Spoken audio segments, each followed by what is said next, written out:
ከሰኞ እስከ ሐሙስ ዓለምን የቀየሩ 4 ታላላቅ ቀናት። ጌታችን መድኃኒታችን ኢየሱስ ክርስቶስ ወደ መስቀሉ ከመሄዱ በፊት በእነዚህ ቀናት የፈጸማቸው ምስጢራት ምን እንደሆኑ ያውቃሉ? ሰኞ ዕለት በማይበላ በለስ ላይ የተከናወነው አስገራሚ ተአምር። ማክሰኞ በቤተ መቅደስ የተሰጠው ጥልቅ ትምህርት። ረቡዕ በይሁዳ ክህደትና በማርያም መዓዛማ ሽቱ የታጀበው ያ ስሜት ቀስቃሽ ታሪክ እና በመጨረሻም ሐሙስ የዓለም ፈጣሪ ዝቅ ብሎ የፍጥረቱን እግር ያጠበበት ጌታ የሎሌውን ብርክ የዳሰሰበት ያ አስደናቂ ሌሊት። በዚህ ቪዲዮ ውስጥ ከሰኞ እስከ ሐሙስ የተከናወኑትን ታላላቅ ክንውኖች፣ የሕጽበተ እግር ምስጢርና ጴጥሮስ ሆይ እግርህን ካላጠብኩ ከኔ ጋር ዕድል የለህም የሚለውን ትእዛዝ ጥልቀት በጥብቅ የታሪክና የመጽሐፍ ቅዱስ ማስረጃዎች እንመለከታለን። ይህን ታሪክ ከሰሙ በኋላ ስለ ሰሙነ ሕማማት ያለው እይታ ይቀየራል። ይህ መንፈሳዊ ጉዞ ለሌሎችም በረከት እንዲሆን ቪዲዮውን አሁኑኑ ላይክ በማድረግ ጀምሩ። በየቀኑ የሚከናወኑትን ምስጢራት አብረን እንድንመረምር ደግሞ ሰብስክራይብ ማድረጉን እንዳይረሱ። አሁን ቀጥታ ወደ ሰኞ ምስጢር እንለፍ። ከሰኞ ጀምሮ ያለው ጉዞ የመከራ ብቻ ሳይሆን የታላቅ ትምህርት መንገድ ነው። ሰኞ ዕለት ጌታ በበለስ ላይ በፈጸመው ፍርድ ግብዝነትን አስተማረን። ማክሰኞ የጥበብ ምንጭነቱን አሳየን። ረቡዕ ደግሞ በክህደትና በምስጋና መካከል ያለውን ልዩነት አሳየን። ታላቁ ሐሙስ። ይህች ዕለት የሐዲስ ኪዳን ሐሙስ ትባላለች። የኦሪቱ መሥዋዕት አብቅቶ አማናዊው የሐዲስ ኪዳን መሥዋዕት ለዓለም ድህነት የተበሰረባት ቀን። ጌታችን ይህ ጽዋ ስለ እናንተ በሚፈሰው በደሜ የሚሆን ሐዲስ ኪዳን ነው ሲል አዲስ ተስፋን አበሰረ። ነገር ግን በዚያች ሌሊት የተከናወነው የሕጽበተ እግር ሥርዓት ግን ከማንኛውም በላይ የሰው ልጅን አእምሮ የሚገዛ ነበር። መምህር ሲሆን የደቀ መዛሙርቱን እግር አጠበ። ጌታ ሲሆን እንደ ባሪያ ዝቅ አለ። ይሁዳ አሳልፎ እንደሰጠው እያወቀ እንኳን ፍቅርን ሲያስተምረን እግሩን አጠበው። ዛሬስ በቤተ ክርስቲያናችን የምናየው የወይራና የወይን ቅጠል ምስጢር፣ የካህናቱ ዝቅ ማለትና ይህ ታላቅ ሥርዓት ምን ይነግረናል? ዝርዝሩን አብረን እንይ። ሰሙነ ሕማማት። ሰሙነ ሕማማት ተብሎ የሚጠራው ወቅት ከአብይ ጾም መጨረሻ ከሆሳዕና ዋዜማ ጀምሮ እስከ ትንሣኤ ባሉት ቀናት ውስጥ ያለው ሳምንት ነው። ነቢዩ ኢሳይያስ ይህንን ወቅት አስመልክቶ በመንፈስ ቅዱስ መሪነት እርሱ በእውነት ደዌያችንን ተቀበለ ሕማማችንንም ተሸከመ በማለት የነገረን የሕማማቱን ምስጢር አስቀድሞ ተናግሯል። በዚህም መሠረት በኋለኛው ዘመን እግዚአብሔር ወልድ ስለኛ ስለ ሰው ልጆች ድህነት ሲል ከቅድስት ድንግል ማርያም ከሥጋዋ ሥጋ ከነፍሷ ነፍስ ነስቶ በፈቃዱ ሰው ሆኖ በፈቃዱ መከራ መስቀልን ተቀበለ። በመስቀሉም ላይ ሳለ በፈቃዱ ነፍሱን ለሞት አሳልፎ ሰጠ። በዚህም መሠረት እኛም በእርሱ በአምላካችን የሆነበትን መከራ መስቀሉን ሁሉ የምናስብበት ሳምንት በመሆኑ ሰሙነ ሕማማት ይባላል። ኢሳይያስ 53:4፣ ማቴዎስ 8:17፣ ዮሐንስ 1:24፣ ዮሐንስ 1:29። ከ188 እስከ 230 ዓመተ ምህረት የእስክንድርያ ሊቀ ጳጳስ የነበረው ቅዱስ ዲሜጥሮስ እግዚአብሔር አምላክ በገለጠለት የጊዜ ቀመር ባሕረ ሐሳብ መሠረት ሰሙነ ሕማማት ከአብይ ጾም ቀጥሎ እንዲሆን ተወስኗል። ቤተ ክርስቲያንም በቀመረ ዲሜጥሮስ ዓመታትን በንዑስ በማዕከላዊና በአብይ ቀመር እየቀመረች አጽዋማት የሚገቡበትን በዓላት የሚውሉበትን ጊዜ ለምዕመናን ታሳውቃለች። ይህን ሳምንት ላቲናውያን ግሪካውያን ታላቁ ሳምንት ሲሉት፣ ቅድስት ቤተ ክርስቲያናችን ደግሞ ሰሙነ ሕማማት በማለት ትጠራዋለች። በዚህ ሳምንት ጌታችን መድኃኒታችን ኢየሱስ ክርስቶስ ለሰው ልጅ በሙሉ ያደረገውን ትድግና ቅዱሳት መጻሕፍት በተለይም ግብረ ሕማማት የተባለው የቤተ ክርስቲያናችን መጽሐፍ ነገረ ሕማማቱን መከራ መስቀሉን በሰፊው ይናገርለታል።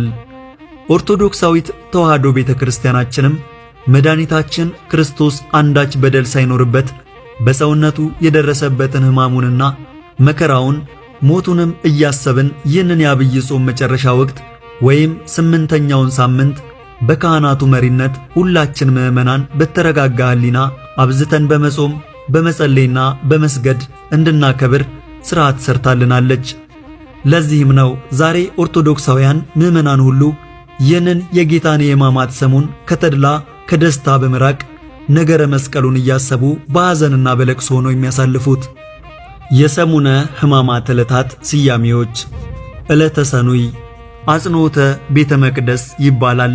በዚህች ዕለት መድኃኒታችን ክርስቶስ ወደ ቤተ መቅደስ ሄደ። በዚያም በደረሰ ጊዜ ቤተ መቅደሱ የጸሎት የመሥዋዕት ቤት መሆኑ ቀርቶ የንግድ ቤት ሆኖ ቢያገኘው ቤቴ የጸሎት ቤት ይባላል፣ እናንተ ግን የወንበዴዎች ዋሻ አደረጋችሁት ብሎ የሚሸጡበትን ሁሉ ገለባበጠባቸው፣ ገርፎ ማስወጣቸው። ይኸውም የእርሱ ቤተ መቅደስ የሆነውን ሰውነታችንን ኀጢአት ሰፍኖበት ቢያገኘው ራሱ ተገርፎ ተገፎ መከራ መስቀሉን ሁሉ ተቀብሎ ከሰውነታችንም ኀጢአትን ሁሉ እንዳራቀልን የሚገልጽ ነው። ሉቃስ 19:46። ሌላው ዕለተ ሰኑይ መርገመ በለስ ይባላል። ጌታችን የሆሳዕና ዕለት ቢታንያ አድሮ በማግስቱ ከቢታንያ ሲወጣ ተራበ። በመንገድም ሲያልፍ ቅጠል ያላት በለስን ከሩቁ ተመለከተ። ወደ በለሲቱም በቀረበ ጊዜ ከቅጠል በቀር አንዳች ፍሬ አላገኘባትም። ያን ጊዜም ከእንግዲህ ወዲህ ለዘላለም ካንቺ ፍሬ የሚበላ አይኑር ሲል በለሲቱን ረገማት። ደቀ መዛሙርቱም ይህንን ሰሙት። በዚያም ምክንያት ይህች ዕለት በለሲቱ የተረገመችባት ቀን ናትና መርገመ በለስ ተብላ ትጠራለች። ማርቆስ 11:11 እስከ 14። በዚህ አገላለጽ በለስ የተባለች ቤተ እስራኤል ስትሆን ፍሬ የተባለ ደግሞ ሃይማኖትና ምግባር ነው። መድኃኒታችን ክርስቶስ ከእስራኤል ፍቅርን፣ ሃይማኖትን፣ ምግባርን ፈልጎ አላገኘባቸውም። እስራኤል ሕዝበ እግዚአብሔር የአብርሃም ዘር መባል እንጂ የአብርሃምን ሥራ በመሥራት በምግባር በሃይማኖት ጸንተው መኖር አይፈልጉምና ደግ ሰው አልተገኘባቸውም። በሌላ በኩል ደግሞ በለስ የተባለች ኦሪት ናት። ኦሪት በዚህ ዓለም ሰፍና ቢያገኛትም አማናዊት ድህነት የምታሰጥቶን አላገኛትም። ይሁን እንጂ በእርሷ ድህነት ባይገኝባትም ኦሪትና ነቢያትን ከመፈጸም በቀር ልሽር አልመጣውም ልፈጽም እንጂ በማለት ሕገ ኦሪትን ፈጽሟታል። ከዚህም ባሻገር በለስ የተባለች ኀጢአት ናት። የበለስ ቅጠል ሰፊ እንደሆነች ሁሉ ኀጢአት በዚህ ዓለም ሰፍና አግኝቷታል። በለስ ሲበሉት ይጣፍጣል፣ ቆይቶ ግን ይመራል። ኀጢአትም ሲሰሩት ለጊዜው ደስ ያሰኛል፣ ኋላ ግን ያሳዝናል። ባንቺ ፍሬ አይገኝ የሚለውም ባንቺ በኀጢአት ፍዳ ተይዞ የሚቀር አይኑር ሲል ነው። በለሲቱ ስትረገም ፈጥና መድረቋም በአዳም ምክንያት ያገኘን በደል በእርሱ እንደጠፋልን ለመግለጽ ነው። ሁለተኛው ዕለተ ሰሉስ ማክሰኞ። ዕለተ ሰሉስ የጥያቄ ቀን በመባል ይታወቃል። ምክንያቱም ሹመትን ወይም ሥልጣንን ለሰው ልጅ የሰጠ ጌታችን መድኃኒታችን ኢየሱስ ክርስቶስ ሰኞ ዕለት ባደረገው አንጾተ ቤተ መቅደስ በዚህች ዕለት ስለ ሥልጣኑ በጸሐፍት ፈሪሳውያን ተጠይቋል። ጸሐፍት ፈሪሳውያን ያቀረቡለት ጥያቄም ከምድራውያን ነገሥታት ከሌዋውያን ካህናት ያይደለ ትምህርት በማስተማር ታምራት ማድረግ ገበያ መፍታት በማን ሥልጣን ታደርጋለህ? ይህን ሥልጣን ማን ሰጠህ? የሚል ነበር። እርሱም መልሶ እኔም አንድ ነገር እጠይቃችኋለሁ፣ እናንተም ብትነግሩኝ በማን ሥልጣን እንደዚህ እንደማደርግ እነግራችኋለሁ። የዮሐንስ ጥምቀት ከወዴት ነበረች? ከሰማይ ወይስ ከሰው ብሎ ጠየቃቸው። እነርሱም ከሰማይ ብንለው ለምን አልተቀበላችሁትም ይለናል፣ ከሰው ነው ብንለው ሕዝቡ ሁሉ ዮሐንስን እንደ ነቢይ ያከብሩታል፣ እንደ መምህርነቱም ይፈሩታልና ሕዝቡን እንፈራለን ተባባሉና ከወዴት እንደሆነ አናውቅም ብለው መለሱለት። እርሱም እኔም በማን ሥልጣን እንደዚህ እንደማደርግ አልነግራችሁም አላቸው። ልቡናቸው በክፋት ሥራና በጥርጥር ስለተሞላ ነው እንጂ ይህንን መጠየቃቸው እርሱ የሚያደርጋቸውን ሁሉ በራሱ ሥልጣን እንደሚያደርግ ሳያውቅ ቀርቶ አልነበረም። ማቴዎስ 21 ከ23 እስከ 26፣ ማርቆስ 11 ከ27 እስከ 33፣ ሉቃስ 20 ከ1 እስከ 8።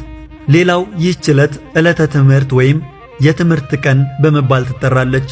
ጌታችን በቤተ መቅደስ ረጅም ትምህርት በማስተማር የተሰጠው ስያሜ ሲሆን ይኸውም ከሃይማኖት የራቁትን ከፍቅረ እግዚአብሔር የተለዩትን አስተምሮ ማቅረብ መክሮ መመለስ እንደሚገባን ሲገልጽልን ነው። ማቴዎስ 21 28፣ ማቴዎስ 25 46፣ ማርቆስ 12 2፣ ማርቆስ 13 37፣ ሉቃስ 20 9፣ ሉቃስ 21 38። ሦስተኛው ዕለተ ረቡዕ ምክረ አይሁድ ትባላለች። ይህች ዕለት የአይሁድ ሊቃነ ካህናትና ጸሐፍት ፈሪሳውያን ጌታ ኢየሱስን እንዴት መያዝ እንዳለባቸው ምክር የመከሩበት ምክራቸውንም ያጸኑበትና ሰቅለው ይገሉት ዘንድ የወሰኑበት ዕለት በመሆኗ የአይሁድ የምክር ቀን ተብላ ትጠራለች። ይሁን እንጂ በዚሁ ምክራቸው ወቅት ጌታ ኢየሱስን እንዴት አድርገው እንደሚይዙት በጣም ይጨነቁ ነበር። ምክንያቱም ደግሞ ወቅቱ የፋሲካ በዓላቸውን የሚያከብሩበት ወቅት በመሆኑ በጌታችን ትምህርት የተማረኩ ብዙ ሕዝብ ትምህርቱን ያደንቁ ስለነበረ ሁከት እንዳይፈጠር ከመፍራታቸው የተነሳ ነው። በዚህ ጭንቀትም ሳሉ ከደቀ መዛሙርቱ መካከል አንዱ የሆነው የአስቆሮቱ ይሁዳ በመካከላቸው ተገኝቶ ጌታ ኢየሱስን እርሱ በመሳም አሳልፎ እንደሚሰጣቸው ለዚህ ተግባሩም 30 ብር ወረታውን እንዲከፍሉት ከነርሱ ጋር በመስማማቱና የምክራቸው ተባባሪ በመሆኑ ጭንቀታቸውን አስወግዶላቸዋል። ማርቆስ 26 ከ1 እስከ 5፣ ማርቆስ 27 ከ14 እስከ 16፣ ማርቆስ 14 ከ1 እስከ 11፣ ማርቆስ 14 ከ1 እስከ 14፣ ሉቃስ 22 1። ሌላው የመልካም መዓዛ ቀን ይባላል። ዕለተ ረቡዕ ጌታችን በስምዖን ዘለምጽ ቤት ተቀምጦ ሳለ በመላ ዘመኗ ራሷን በዝሙት አስገዝታ ትኖር የነበረችው ማርያምን ተፍረት ኃጢአትን ይቅር የሚል መልካም መዓዛ ያለው አምላክ መጣ ስትል ውድ የሆነ ዋጋ ያለውን ወይም የ300 ዲናር ሽቱን ገዝታ ወደ እርሱ በመምጣትና በራሱ ላይ በማርከፍከፍ ስለቀባቸው የመልካም መዓዛ ቀን ትባላለች። በዚህም ምክንያት ከኃጢአቷ የተነሳ መልካም መዓዛ ያልነበራት ማርያምን ተፍረት በዚህ በጎ ተግባሯ መልካም መዓዛ ያላት ሆና ወደ ቤቷ ተመልሳለች። ማቴዎስ 26 6፣ ዮሐንስ 12 ከ1 እስከ 8፣ ዮሐንስ 12 ከ1 እስከ 8። ሌላው የእንባ ቀን ትባላለች። ይህችውም ማርያምን ተፍረት በጌታችን እግር ላይ ተደፍታ መላ ኃጢአቷን ይቅር እንዲላት በእንባዋ እግሩን እያጠበች በፀጉሯ እግሩን እያበሰች ስለ ኃጢአቷ ስርየት ተማጽነዋለችና የእንባ ቀን ትባላለች። ማቴዎስ 26 ከ6 እስከ 13፣ ማርቆስ 14 ከ3 እስከ 9፣ ዮሐንስ 12 ከ1 እስከ 8። አራተኛው ዕለተ ሐሙስ ጸሎተ ሐሙስ ይባላል። በዕለተ ሐሙስ ጌታችን መድኃኒታችን ኢየሱስ ክርስቶስ እርሱ የዓለም መድኃኒት የሰው ልጆችንም ልመና የሚቀበል አምላክ ሆኖ ሳለ በዚች ቀን በአትክልቱ ቦታ ገብቶ አይሁድ መጥተው እስከሚይዙት ድረስ ሥጋን የተዋሃደ ፍጹም አምላክ ፍጹም ሰው መሆኑን ለማጠየቅ ለአርያነት ይጸልይ ስለነበረ ይህች ዕለት ጸሎተ ሐሙስ ተብላ ትጠራለች። ማቴዎስ 26 ከ36 እስከ 46። ጌታችን በዚያች ዕለት ደቀ መዛሙርቱን አብዝቶ ሲያስተምራቸው ሲመክራቸው ቆይቶ ነበር። ዓይኖቹንም ወደ ሰማይ አቅንቶ እርሱ ከአባቱ ጋር አንድ እንደሆነም ነግሯቸዋል። ከዚያም ለብቻው ፈቀቅ ብሎ ወዙ እስኪፈስ ድረስ ከሰገደና ከጸለየ በኋላ ወደ ደቀ መዛሙርቱ ሲመለስ ተኝተው ስላገኛቸው ከተኙበት ቀስቅሶ 1 ሰዓት ያህል እንኳ ከኔ ጋር መትጋት አቃታችሁን? ወደ ፈተና እንዳትገቡ ትጉና ጸልዩ ብሏቸዋል። ሉቃስ 22 ከ14 እስከ 46።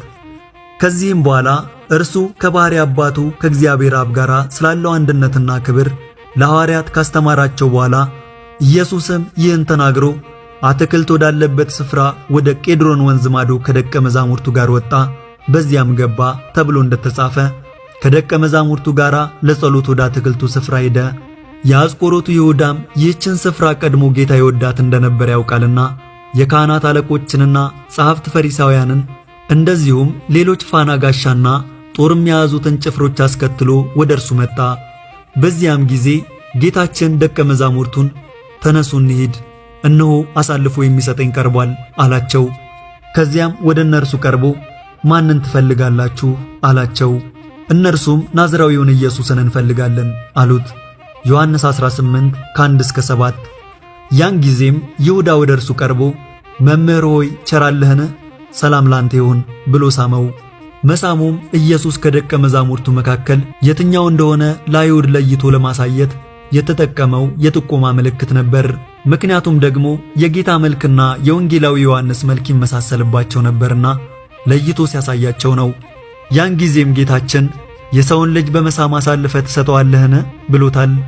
ሉቃስ 22:48። ከዚህም በኋላ ከእርሱ ጋር የመጡት አይሁድና ጭፍሮቻቸው ጌታ ኢየሱስንም በስድስተኛው ሰዓት ሌሊት ያዙት። ወደ ሽማግሌዎችና ወደ ሊቀ ካህናቱ ወደ ቀያፋ ወሰዱት። ጴጥሮስ ግን ከሩቅ ሆኖ ይመለከት ነበር። የነገሩንም ፍጻሜ ያይ ዘንድ ከአንድ ቅጥር ገብቶ ተቀመጠ። አይሁድም ይህን ቤተ መቅደስ አፍርሱት፣ በሦስተኛውም ቀን እሠራዋለሁ ብሏል ብለው ከሰሱት። ለዚህም ሁለት የሐሰት ምስክሮችን በክርስቶስ ላይ አመጡ። ሊቀ ካህናቱም ተነስቶ እንዲህ ሲያጣሉህ አትስማማምን አለው። ጌታችን ግን ምንም አልመለሰለትም። ሊቀ ካህናቱም እንደገና ክርስቶስ ተብሎ የተነገረልህ የእግዚአብሔር ልጅ አንተ እንደሆንክ ንገረኝ አለው። ጌታችንም አንተ አልክ አለው። ያን ጊዜ ሊቀ ካህናቱ ተናዶ ልብሱን ቀደደው፣ ራሱንም በብረት ዘንግ መቱት። ይህም ጊዜ የመከራው ጅማሬ ነበር። ማቴዎስ 26 ከ61 እስከ 64። ሁለተኛው ሐሙስ የምስጢር ቀን ይባላል።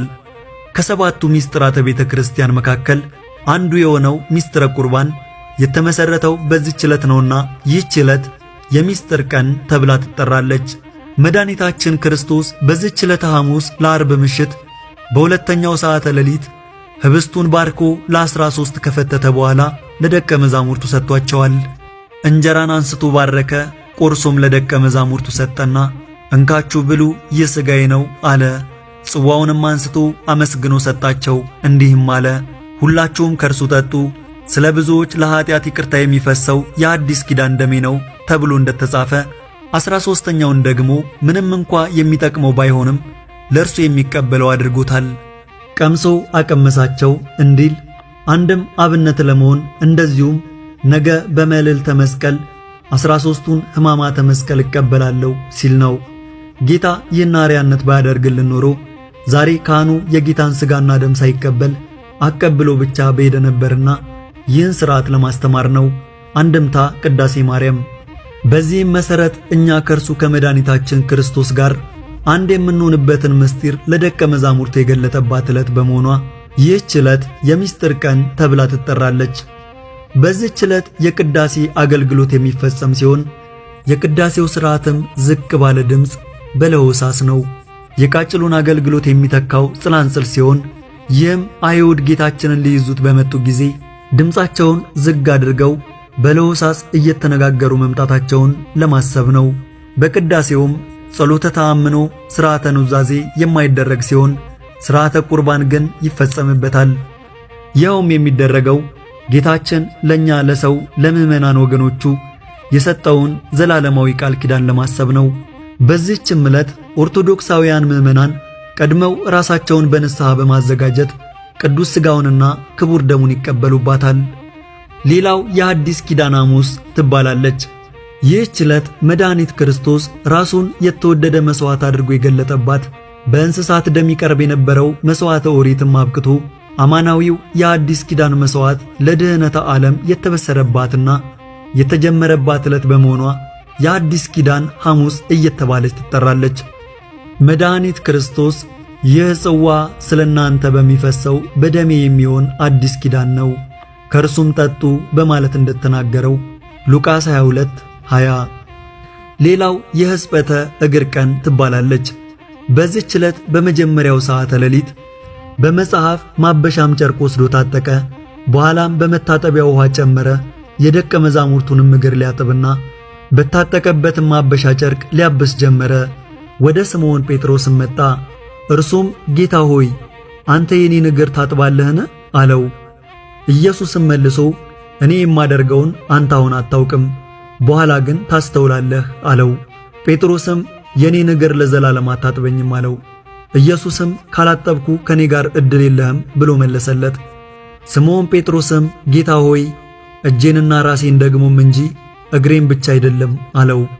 ኢየሱስም የታጠበ እግር ከመታጠብ በቀር ሌላ አያስፈልገውም፣ ሁለንተናው ግን ንጹሕ ነው። እናንተም ንጹሐን ናችሁ፣ ነገር ግን ሁላችሁም አይደላችሁም አለው።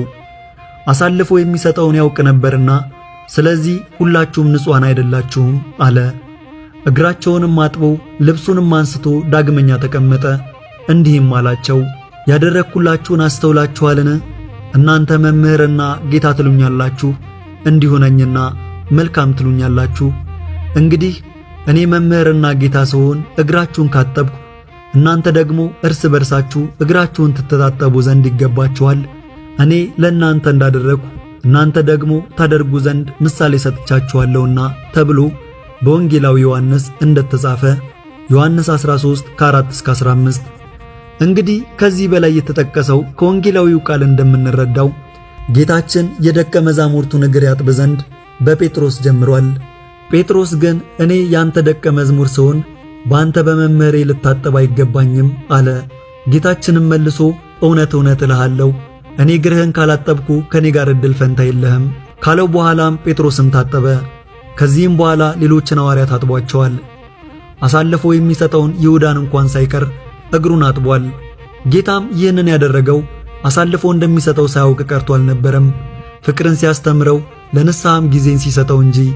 በሌላ በኩል ደግሞ እኛንም ለሚወዱን ብቻ ሳይሆን ለሚጠሉን እንኳ በጎ ማድረግ እንደሚገባን ሲያስተምረን ነው። ዮሐንስ 13:8 ጌታችን ተጠምቆ ተጠመቁ፣ ጾሞም ጹሙ እንዳለን፣ ጸልዮ ጸልዩ፣ ሰግዶም ስገዱ ሲለን እንደዚሁ የደቀ መዛሙርቱን እግር አጥቦ እናንተም እንዲሁ አድርጉ ብሎ አርያነቱን ሲያሳየን መምህረ ትሕትናነቱን ሲገልጥልን ነው። ዛሬም ከፓትርያርኩ ጀምሮ ሊቃነ ጳጳሳቱና ካህናቱ ሁሉም በየማዕረጋቸው የምእመኑን እግር ዝቅ ብለው የሚያጥቡት የጌታን የትሕትና ሥራ ለማሰብ ነው። በዚህም መሠረት ይህንን ሥርዓቱን አብነት በማድረግ በዚች ቀን 9 ሰዓት ሲሆን የሕጽበተ እግር ሥርዓቱ በሚከናወንበት ጊዜ ዲያቆኑ ውሃውን ያቀርባል። በቀረበውም ውሃ ላይ ጸሎተ አኮቴት ይጸለያል። ወንጌል ተነቦ ውሃው በካህኑ ወይም በሊቃነ ጳጳሳቱ እጅ ይባረክና የሕጽበተ እግር ሥርዓቱ ከካህናት እስከ አናጉንስጢስ እንዲሁም ከወንዶች እስከ ሴቶች ላሉት ምዕመናን ሁሉ በካህናቱ እጅ ይከናወናል። በዚህም ጊዜ ከውሃው በተጨማሪ የወይራና የወይን ቅጠልንም ለሥርዓቱ ማስፈጸሚያነት እንጠቀምባቸዋለን። ምስጢሩም ወይራ ጽኑ ነው። ይህም ክርስቶስ ጽኑ መከራን መቀበሉን የሚያስረዳ ነው። ከዚህ በተጨማሪም እኛም የእርሱን መከራ ለመቀበል ዝግጁ ነን ለማለት ነው። የወይኑ ቅጠል ደግሞ በወይን የተመሰለ ደሙን አፍስሶ ለምዕመናን የሕይወት መጠጥ የሆናቸው ዘንድ መስጠቱን ለማዘከር ሲሆን በዚህች ዕለት ጌታችን የደቀ መዛሙርቱን እግር በማጠብ የፈጸመው የሕጽበተ እግር ሥርዓትም ለካህናትና ለምዕመናን የትሕትና ሥራን ለማስረዳት መሆኑን እናንተም ለባልንጀሮቻችሁ እንዲሁ አድርጉ በማለት ነግሮናል። የቤተ ክርስቲያን ሊቃውንትም በቀኝና በግራ በመቆም ሐዋርያቲሁ ከበበ እግረ አርዳይሁ ሐጸበ እያሉ ይዘምራሉ። ይህ ሥርዓት ከተጠናቀቀ በኋላ ሥርዓተ ቅዳሴው ተከናውኖ ምዕመናን ቅዱስ ሥጋውንና ክቡር ደሙን ይቀበላሉ። ማቴዎስ 26:27 ዮሐንስ 13:10 ይቆየን። ወስብሐት ለእግዚአብሔር ወለወላዲቱ ድንግል ወለመስቀሉ ክቡር አሜን።